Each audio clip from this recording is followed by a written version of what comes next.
بسم الله الرحمن الرحيم. السلام عليكم ورحمة الله وبركاته.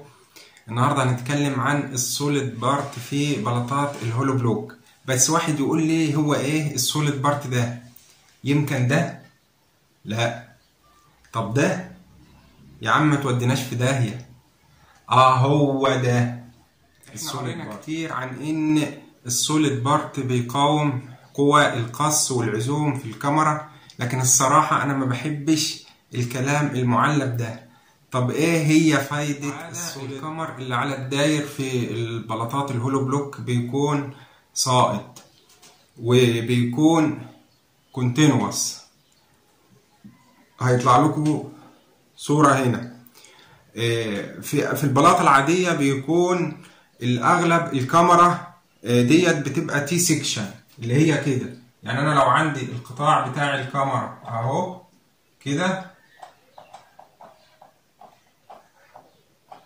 الشد لما بيكون من تحت فالنص التحتاني ده ما بيشتغلش، بيحصل له كراك، فبيكون القطاع اللي معايا اللي هو التي سيكشن، غير لما يبقى ايه الشد من فوق. لو الشد من فوق ده بيكرك معايا، فبيبقى القطاع اللي شغال هو اللي تحت. فانا عندي القطاع بيبقى في الهولو بلوك انا عايزه يكون تي سيكشن، بس انا ما عنديش بلاطه جنب الكاميرا. في الهولو بلوك انا عندي اعصاب وبلوك، هخليه تي سيكشن ازاي؟ هعمل السوليد بارت جنب الكاميرا. التي سيكشن في التي سيكشن عندي بتزيد مساحة القطاع العرضي، وبالتالي بتزيد كفاءة القطاع. دي أول حاجة.